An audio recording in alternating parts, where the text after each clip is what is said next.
Alhamdulillahilladzi arsala rasulahu bil huda wa dinil haq liyudhhirahu 'alad dini kullih walau karihal musyrikun walau karihal kafirun.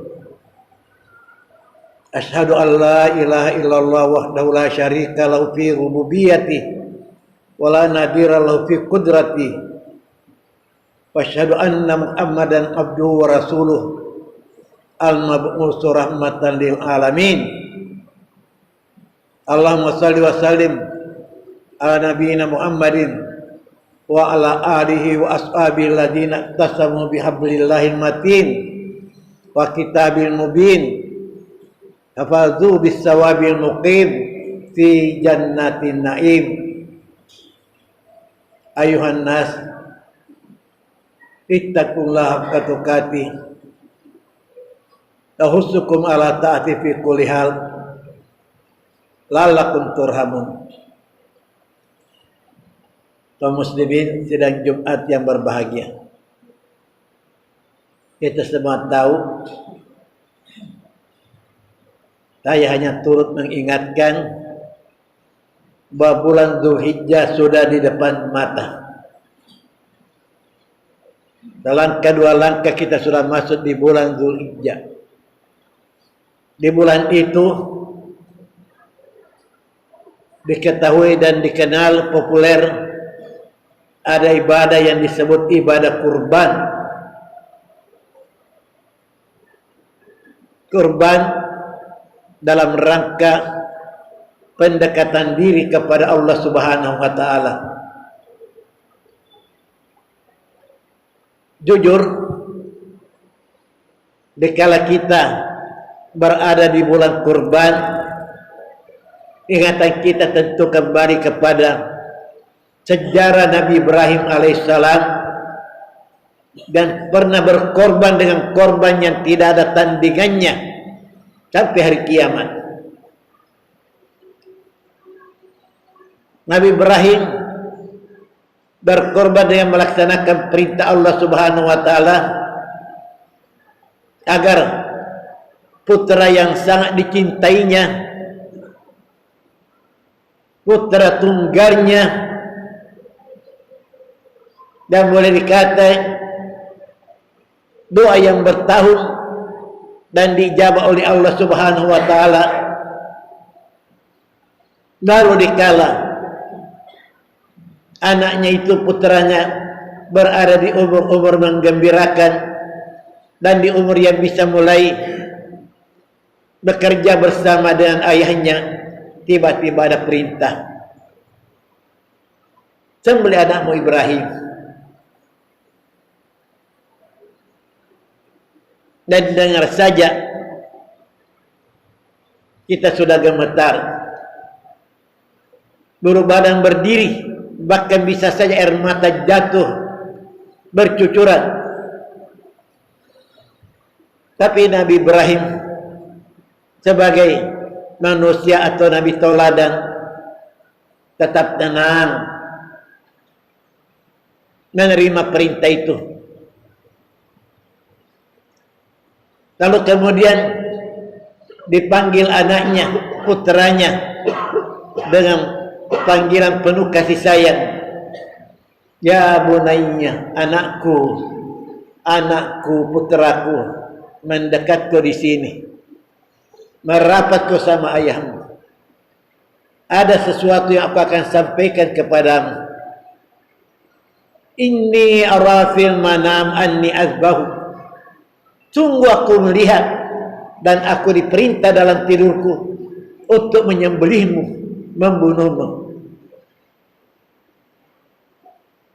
Fandur madza tara, anakku tersayang, pikirkan sejenak bagaimana tanggapanmu, bagaimana sambutanmu dengan perintah ini. Anaknya menjawab dengan lembut pula, tetapi dengan jawaban yang mantap. Tidak ada yang bisa diduga bahwa ada keraguan, dan berkata, ya abad, hai bapakku, If'al ma tu'mar, kerjakan apa yang diperintahkan kepadamu. Kerjakan, laksanakan apa yang Allah perintahkan kepadamu. Satajiduni insyaallah minas sabirin. Ayahku, abbaku, insyaallah engkau akan mendapati aku termasuk orang yang sabar dan menerima perintah ilahi. Di sini Nabi Ibrahim diuji oleh Allah Subhanahu wa taala. Apakah kecintanya kepada Allah dan Rasulnya? Cinta yang sejati, cinta yang sebenarnya. Tidak ada yang mengalahkan dari semua yang dicintainya. Nabi Ibrahim teruji ketaatannya. Apakah ketaatan Nabi Ibrahim masih tetap berjalan? Sekalipun harus mengorbankan, membunuh anaknya lewat tangannya sendiri, atau harus berhenti ketaatannya sampai di sini? Karena Nabi Ibrahim juga manusia. Tidak ada seorang pun manusia bisa menerima kalau dengan perasaannya, dengan akalnya, dengan tradisinya. Tapi para jamaah, agama bukan akal, agama bukan tradisi, bukan budaya. Agama adalah perintah dan larangan Allah Subhanahu wa taala. Orang yang beragama taat melaksanakan perintah dan taat meninggalkan larangan. Nabi Ibrahim teruji dan dibiarkan oleh Allah. Melihat Nabi Ibrahim menempuh proses dalam rangka membunuh putranya.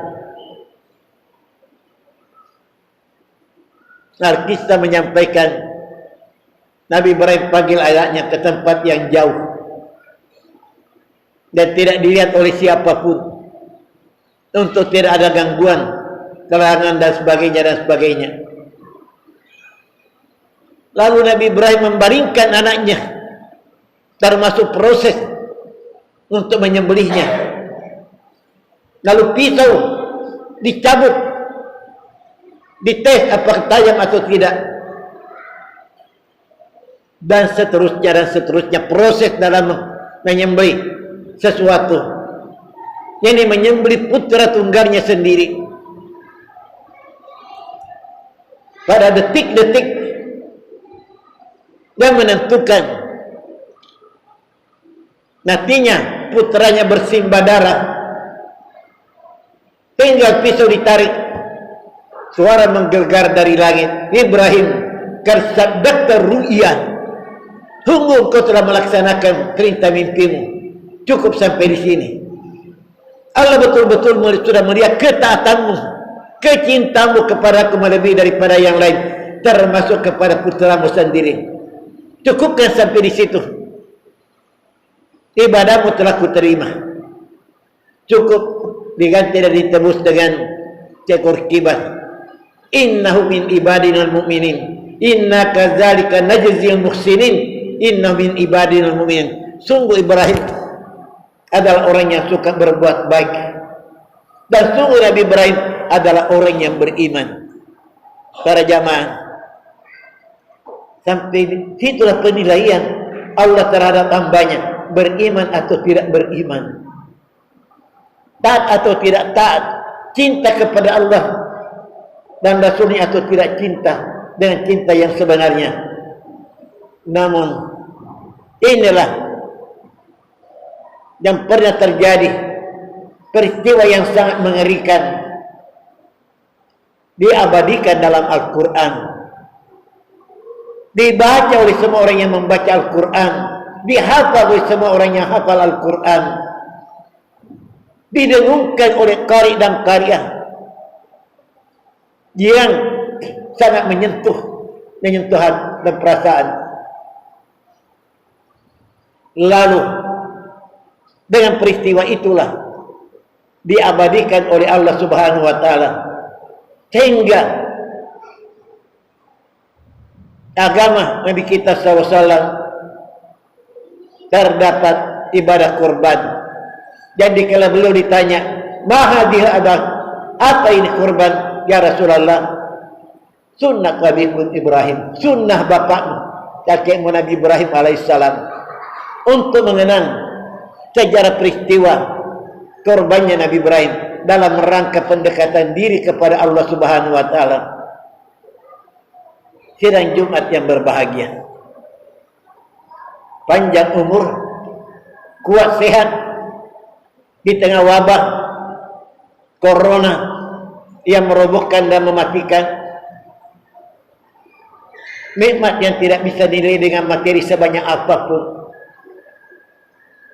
Namun iman kita teruji, kecintaan kita kepada Allah dan Rasulnya teruji, kesyukuran kita terhadap nikmat Allah Subhanahu wa taala teruji.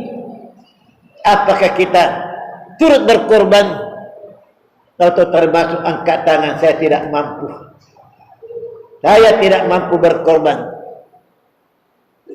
Itu bisa saya diucapkan, tapi Allah lebih tahu hambanya, hatinya yang paling dalam sekalipun tidak mampu berkorban, atau betul-betul tidak ada sama sekali, atau tidak berkorban karena cinta dunia berlebihan daripada cinta Allah dan Rasulnya. Saya ulangi, dalam Idul Kurban yang boleh kata tinggal 2 pekan lagi, iman kita semua teruji. Apakah kita beriman? Apakah kita bersyukur? Apakah kita mencintai Allah dan Rasul lebih daripada yang lain? Tapi di mana pentingnya berkorban?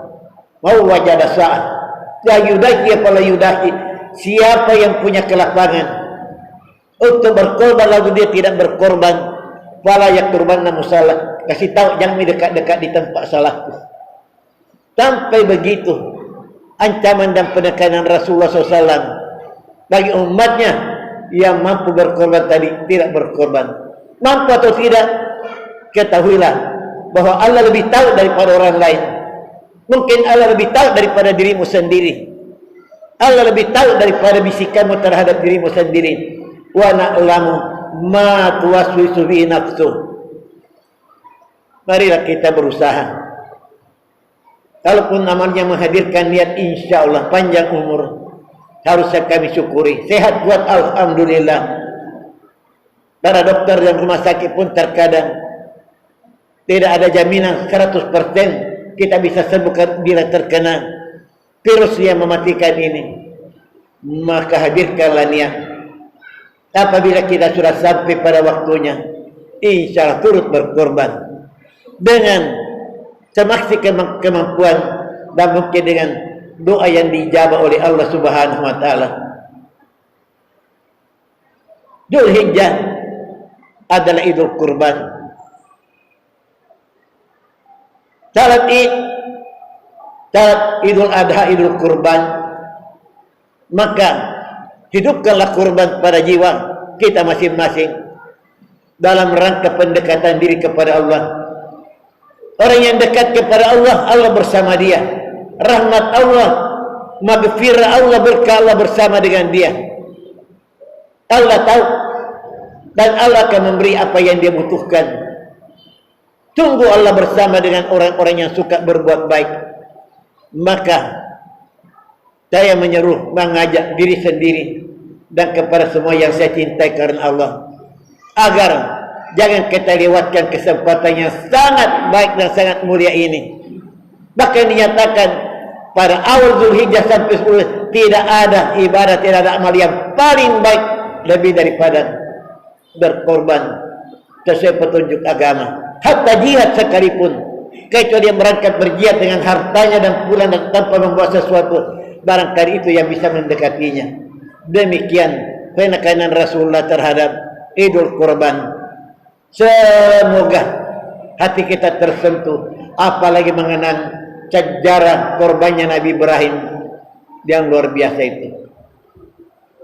Dalani Allah wa iyyakum minal amilin wal faidin. Wa dakhalani wa iyyakum bil jannati wa na'imul muqim. Aqulu qouli hadza wa astaghfirullahal azim li wa lakum wa lisairil muslimina wal muslimat wal mu'minina wal mu'minat Faya fawzal mustaghfirin wa ya najatat taibin.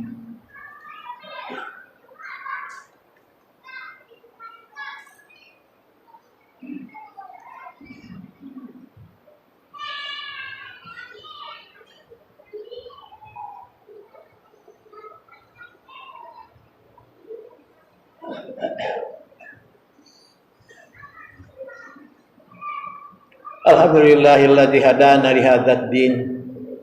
Kama kunna linahtadiya laula an hadana Allah.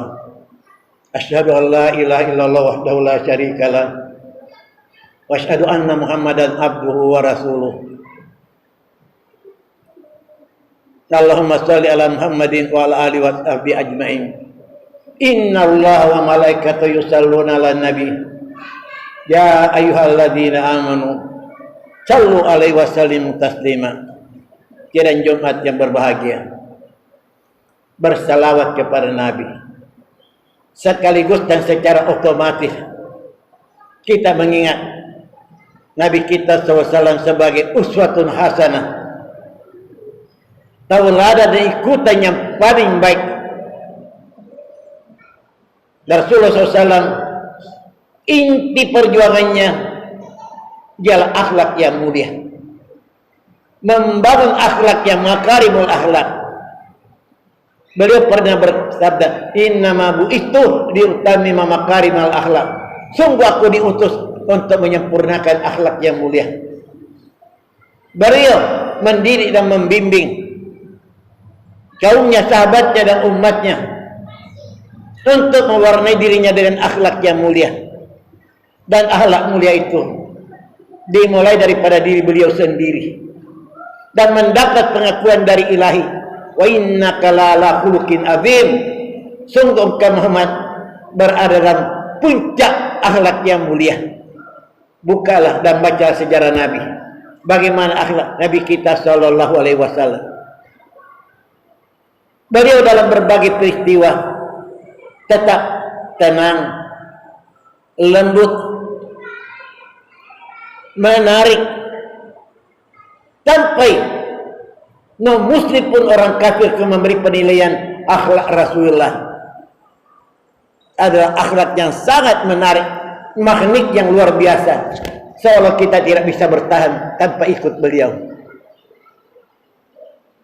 Wabima rahmati minallah lintalahum Muhammad, dengan rahmat Allah kamu lunak dan lembut kepada mereka, kepada sesamanya. Walau kunta faddan galidal lamfad dunya, seandainya kamu kasar mulut dan keras hati, lari semua orang meninggalkan kamu. Tapi kamu tetap tenang, saudaraku. Tenang dalam situasi dan kondisi adalah kekuatan yang luar biasa. Nabi diberi ketenangan dalam perang Badar, Nabi diberi ketenangan dalam perang Uhud, Nabi diberi ketenangan dalam perang Hunain.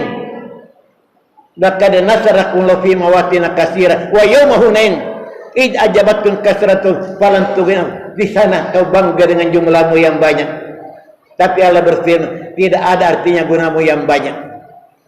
Kamu merasa sempit dunia ini dengan luasnya, hampir kamu hancur total dengan serangan musuh yang tiba-tiba yang bersembunyi di balik batu. Tetapi apa yang terjadi? Summa anzalallahu ala Rasulullah subhanahu sakinah ala Rasul. Kemudian Allah menurunkan sakinahnya, ketenangannya di hati Rasul dan orang-orang yang beriman. Dengan ketenangan hati inilah yang menyelamatkan umat Islam pada ketika itu. Percayalah, ketenangan adalah rahmat dan karunia dari Allah Subhanahu wa taala yang harus kita syukuri. Apa artinya yang lain bila kita tidak tenang dan tenang? Bagaimana tenang? Mantapkan imammu agar kamu tenang. Saya sering menerima, kau tak dari jauh, tenang je Ustaz. Tenang iya saya tenang. Kami khawatir kalau Ustaz Turobah. Doakan. Mari saling mendoakan supaya kita tetap tenang. Karena ketenangan itu adalah rahmat dan kurnia Allah dan kekuatan yang bisa menyelamatkan diri dan bisa menyelamatkan orang lain. Semoga Allah Subhanahu wa taala mengerniai kita sebagai ketenangan. Tenang bicara, tenang melangkah, tenang bertindak. Jangan dengan dorongan nafsu ammarah atau latar belakang duniawi semata. Semoga Allah Subhanahu wa taala bersama kita. Amin ya rabbal alamin. Allahumma arinal haqqa haqqan warzuqna ittiba. Ya Allah ya Rabbi ya Rahman ya Rahim, unjukkan kepada kami kebenaran dan menjadi kebenaran di hati kami, dan pimpinlah kami untuk mengikutinya. Wa arinal batila batila warzuqna ijtinaba. Ya Allah ya Rabbi ya Rahman ya Rahim, unjukkan kepada kami kebatilan dan menjadi kebatilan di hati kami, dan pimpinlah kami untuk menjauhinya.